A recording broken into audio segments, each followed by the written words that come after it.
Hi everyone, welcome back to my channel. তো আজকের আমি যাব বরানগর। তো সেখান থেকে একটা মন্দিরে যাব। তোমাদেরকে আমি শেয়ার করব যে আমি কোন মন্দিরে যাচ্ছি আর কেন যাচ্ছি। কিন্তু আজকে খুব বৃষ্টি হচ্ছে এখানে, তাই আমাদের যেতেও খুব প্রবলেম হচ্ছে। এতক্ষণ ধরে আমরা ওয়েট করছিলাম, কিন্তু এখন না বেরোলে আর গিয়ে পৌঁছাতে পারবো না, তাই আমরা বেরিয়ে গেছি।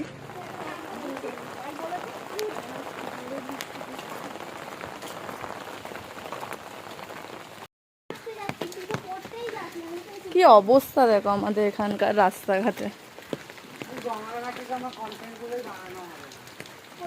রাস্তাঘাটের অবস্থা ভীষণ খারাপ, হাঁটতেই পাচ্ছি না আমরা ঠিক মতো।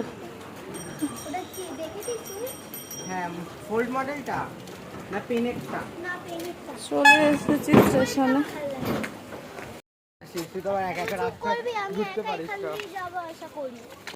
এই যে মা,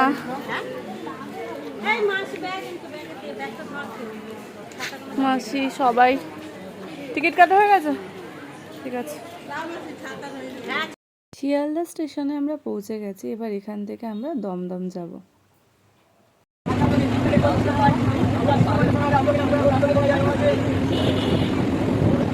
তো আমরা দমদম স্টেশন থেকে নেমে অটো করে গেছিলাম স্মৃতির মোড়। তো এখান থেকে কিছু ফল আর মিষ্টি নিয়েছিল পুজোর জন্য আর মাসির বাড়ির জন্য। তো মাসির বাড়ি যেতেই মাসি হাতে একটা ফ্রুটির বোতল ধরিয়ে দিয়েছিল, তো সেটাই খাচ্ছিলাম। মাসি আসতে না আসতেই আমাদেরকে বিস্কুট, কেক, ঘিওয়ালা দিয়ে দিয়েছে। এই তুই খাচ্ছিস না কেন? মোটা হয়ে যাচ্ছে, কিছু খাবো না। তুই খা, তোর মোটা হওয়ার দরকার। তুই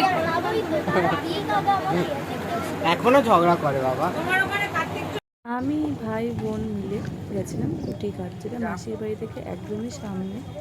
এই ঘাটটার ঠিক ওই পারেই বেলুর মঠ। দেখতে পাচ্ছ কিনা আমি বুঝতে পারছি না ঠিক, কিন্তু এখান থেকে দারুণ লাগছে দেখতে। এই ঘাটটার ঠিক আমি নাম জানি না,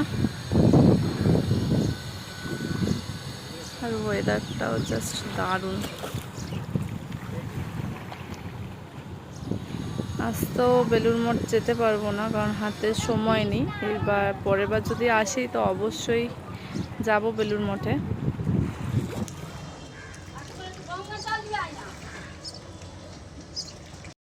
আমরা মন্দিরে যাব, তো তোমাদেরকে মন্দিরে গিয়ে দেখাবো আমি কোন মন্দিরে এসেছি। আর আমরা সবাই মিলে গেছিলাম বাবা তারক ভোলা মন্দিরে, আর এই মন্দিরটি ভীষণ জাগ্রত।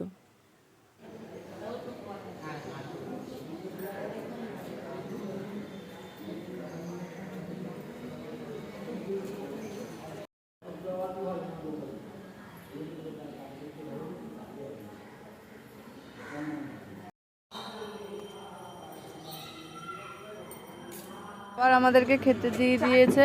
আমি এবার সত্যি খেয়ে নিচ্ছি, আমি আর না করতে পারছি না। তোরা কি খাচ্ছিস? তুই ঢং করিস না রে। আরে তোরা কি খাচ্ছিস? তুই সবার সাথে ঝগড়া করিস।